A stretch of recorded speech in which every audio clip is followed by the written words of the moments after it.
Welcome to the bold analysis.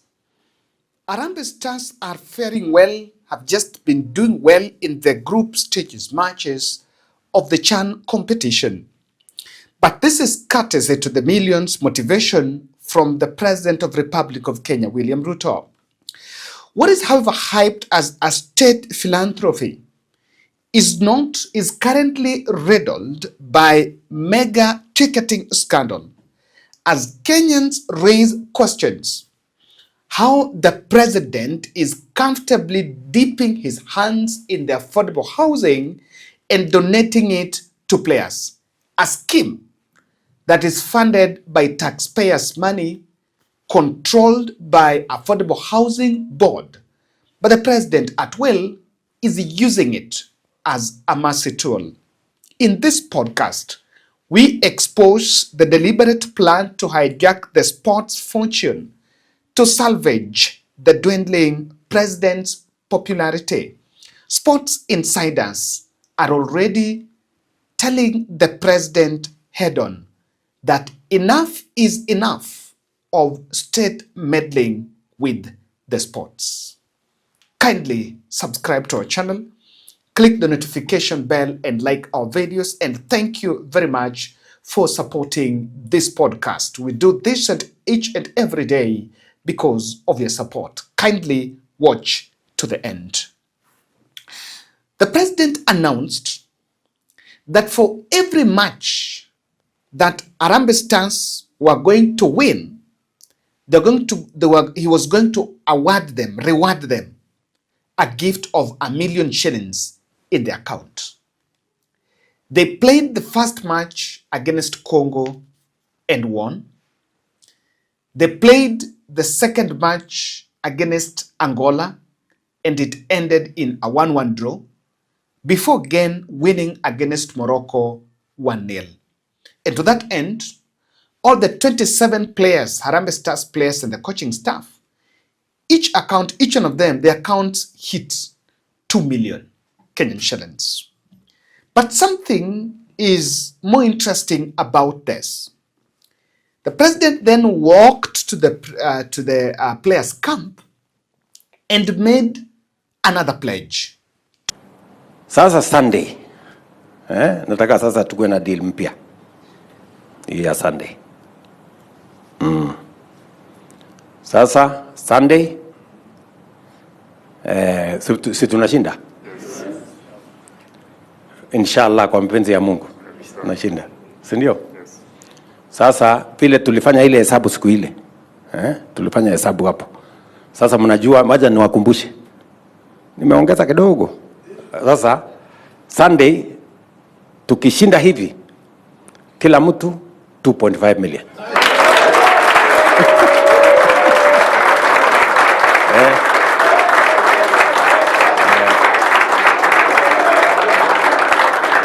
Sindio? Tukishinda. Tumekubaliana? Yes. Ni sawa hapo? Yes. 2.5 kila mtu. Mpaka na watu wa bench hawa sitaki kusumbuana na. Haya. Si tukishinda tumequalify. Yes. 2.5 million if they win the next match against Zambia. And sports insiders, and when he's making that, there is an observation I wanted to make. When he was making that, everyone was clapping. But Ben McCarthy, the Harambee Stars coach, was not clapping. He was not so much apprehensive on that. Remember, the 2.5 million is a lot of money for the players, probably there.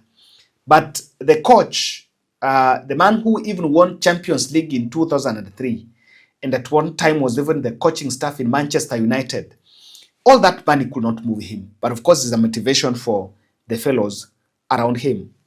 But questions are emerging as where is the sports fund? Because the Ministry of Sports and Culture has sports fund that is supposed to fund. The federation is fully funded also to run the sports. But the motivation has been made to come from the president. And remember, we are not against motivating our boys. Now, what is now emerging is a bit more interesting and is casting questions on the source of the money. From my first video, before Harambee Stars played against DR Congo, I said it will be a bad move for the state to meddle with sports, for politics to get political interest to be vested in the Harambee Stars. Now, from insiders, I want us to look at this screenshot because this is what has actually caused a lot of concern from sports insiders. And look at this. Where is the source of that money? This is what is happening. Earth is hard. Mikora ndio wanatuweka kwa shida na CAF. Imagine this. CAF realized only 10% of the tickets are put online for millions of Kenyans to scramble for, while 90% remain offline to be sold at 400 to 600% profit. They buy tickets from CAF at just 200, then resell them for between 1,000 to 2,000 Kenyan shillings. That means for every 1,000 tickets, the cartels pocket up to 2 million in net profit from just one match. If they control 20,000 tickets, they walk away with up to 24 million net profit in just 90 minutes. Meanwhile, after they do that, genuine fans search for CAF website like chickens online, refreshing the page every second to find nothing, and are forced to invent ways of sneaking into stadium just to support their dream. No chaos, no violence, just love for the country. Now, this is it. The capacity of Kasarani, of course, after Kenya won their first match, this CHAN has interest of the country. And people want to go, genuine sports lovers want to go and attend. But because the NIS understood that president is unpopular in the city, and maybe political competitors or other people might get to the stadium who are hostile to the president, they rushed to the website, buy the tickets, and then resell to, of course, they sell to the MPs and other people at a higher price. Two things. They will achieve pro-government audience in the stadium. And number two, they will sell them at inflated costs.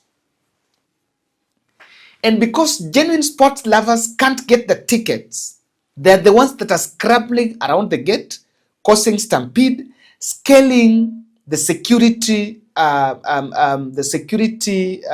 structures at the stadium, and now getting the stadium against the law. And this has caused an uproar, since people who are genuinely loving the game cannot get their way to the stadium. And in response, this is what CAF has said. Yesterday they revealed this letter. They're saying the security loss of overrunning stadium gates and PSG by ticketless spectators and holders of physical tickets distributed by the government. And this is what he's saying. This letter is from CAF. Urgent CAF directives following security incidents at Kasarani Stadium. Dear Chairman, following the repeated serious security lapses during Kenya's home matches at Kasarani Stadium, CAF has taken the decision to impose immediate measures for upcoming fixtures in Kasarani involving host nation.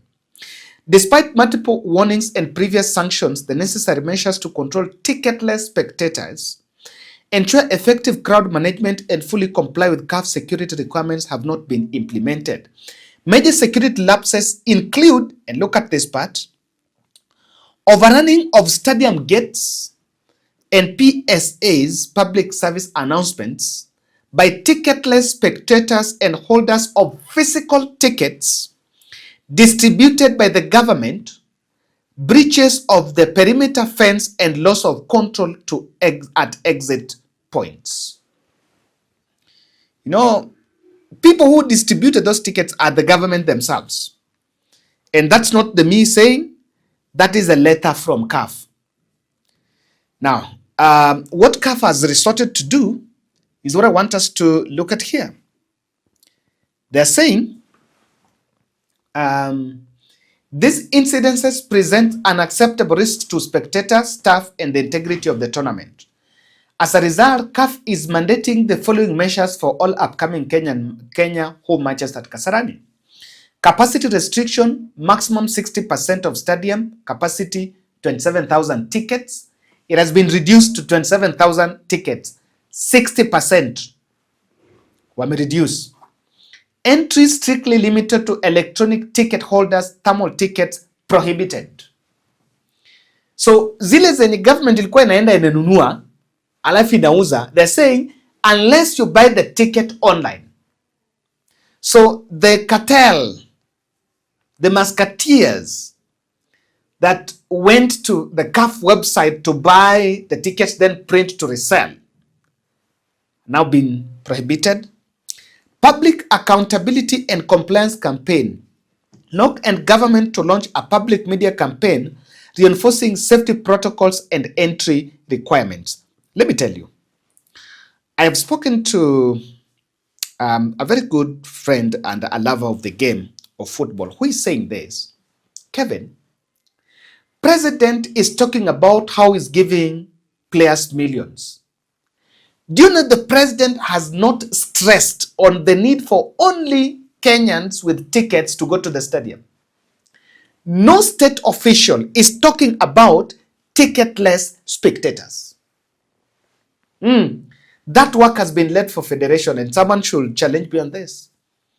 That work has been led for federation, and federation doesn't have the platform that some of the politicians have. Like the president has a platform. He can go and talk about it, say, if you don't have the ticket, don't come to Kasarani. That has been left to some individuals here and there. And look at how that is it. Another interesting one is a promise of affordable housing. Mukipita quarters, hapo unapata milioni moja yako na affordable house 2 bedroom.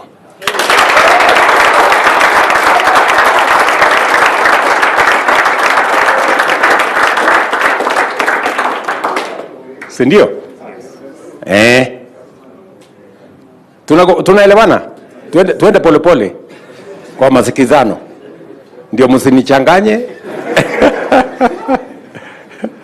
Captain, yes, una rekodi vizuri? Hapo kwa quarters tukipita 1 million affordable house 2 bedroom. 2 bedroom. Aye. Sunday 2.5. Ati? Sunday 2.5. Sunday 2.5.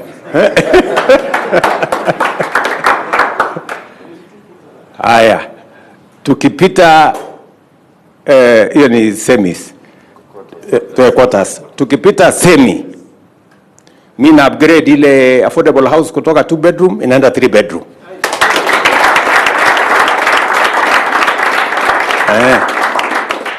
Ama namna hiyo. Sasa tukimaliza finali, sitaki kusema hapa, tutakuja tuketi chini. And this begs the question.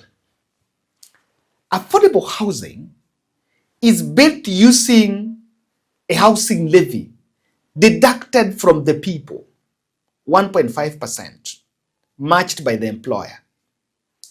Affordable housing is built on public land. And there is affordable housing board that regulates under the Boma Yangu platform how the allocation is done. When the president says going to give, on what basis? As in, is he buying for them? Or is there part of the house allocated for such? Remember, we have successful Kenyans. Even men's, ladies, women volleyball did well in Cameroon. They're coming back in the country. And we have Kenyans reaping fortunes every day. Do we have specifically allocated houses, a percentage of those houses that are supposed to go for? And they want to know the complication that ukifika quarters ushinde utapata a 2-bedroom house. Then ukifika semi-supite utapata 3-bedroom house. Question. This one person will have a 2-bedroom and a 3-bedroom. Ameshinda hapa amepata 2-bedroom. Tena akishinda anapata. So this one player is supposed to get a 1-bedroom and a 2-bedroom. Remember, the players from the coaching staff at Harambee Stars are around 50. Around 50. So we are going to have 100 houses, 2-bedroom, wakishinda. And that has raised a question. I see this story from by the Kenyan asking how that plan of giving the players affordable housing units is going to be implemented. How that pledge is, or it is just another hot air pledge. The guy believes he owns the country. Ruto believes he owns Kenya. And anything that's Kenyan is his. And he can do anything he needs with it. Our girls have done us proud in Cameroon, Yaoundé. So will they come back and say now each girl is also gifted a house at the under 20? Under Kenyan law, the allocation of these houses is the sole mandate of the Affordable Housing Board, not the president. The board is tasked with vetting applicants, prioritizing those most in need, and ensuring a transparent process. This then means that by directly parading houses to athletes and footballers, Ruto is likely in breach of the Affordable Housing Act 2024. Potential homeowners are expected to register on the Bomayangu app portal, save a 10% deposit of the unit cost, and select their preferred units, awaiting the approval of the board. Yet, this is not the first time the president has made such promises. Hello, my dear. How are you? Last year, Olympic champion Faith Kipyegon was awarded a 2-bedroom unit in the program, a gift celebrated by many, but questioned by others, who say such allocations bypass the intended process, with questions emerging on whether the program is serving the less fortunate or being turned into a reward scheme. Kwani hizi nyumba ni za wale watu ambao hashagii, ama ni za Ruto mwenyewe, ama ni za watu wale wanashagia? Hata unacheza utacheza mpaka lini? Mheshimiwa Rais, hao watu wenye wanakatwa pesa mpaka saa hii unasikia wanalalamika. Tutapewa watafaidika na nini kwa hizi nyumba? Hii nyumba pamoja na hii Kenya yetu iuzwe, mtu akae na kitu yake kwa mfuko. Yes. Now, you know the bad news is this. If we misbehave against Zambia, then the players, the games that are going to be played next, where Harambee Stars is going to be involved, will not be played in Kenya. They will be played in other countries. And the probability of Kenya hosting the CAF 2027, the CAF matches in 2027, they might also be banned. We've already been fined 6.5 million, or someone will argue that is little money, that one we can give.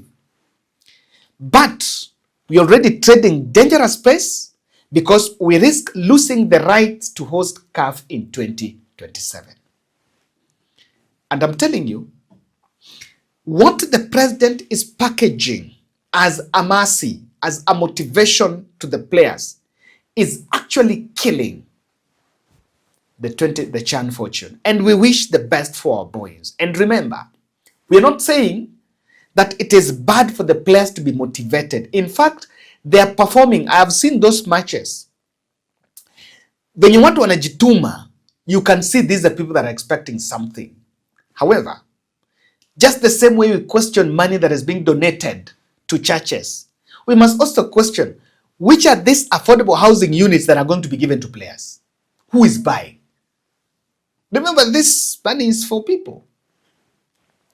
We are killing the Chan dream, and President Ruto is personally liable for this. Why? Because we want to use the event to market government. At what cost? Someone wants to market affordable housing. And you know, one thing I'm seeing, or rather what I don't understand is this. Is the government going to buy, for example, there is, for the 2-bedroom, there is a deposit yenye inapeanwa. Is government going to pay the deposit, then place wanaingia, then they will be paying the monthly premiums? Or is it going to be bought, for example, one that goes at probably 3 million? Are they going to pay 3 million and give that house once for all? Which kind of arrangement is that? Because according to how the affordable housing works is, it's supposed to be paying a deposit, which is quite a significant amount of money. Then you'll be renting to own for around more than 7 years. Is there a different arrangement that allows the president to go and buy it once? And it's one house per person. Here are players who are being told to own a 2-bedroom and a 3-bedroom. We are killing it. The money-making cartel working in the back end are the ones that are causing the trouble in the stadium. If you leave the 27,000 tickets to be sold online at the CAF website, that's it. And I think CAF should make it clear that is 1 ticket per person. That one person cannot just go to buy tickets in wholesale. Mtu moja. Ruto is struggling to take credit over the CHAN's success. At what cost? We must separate sports and the politics. The president remain a fan like us. Just the same way the fans of Harambee Stars can also support the team. The president is allowed to support the team. But hijacking such a successful tournament for some political bugger points is actually killing the beautiful game of football. Thank you.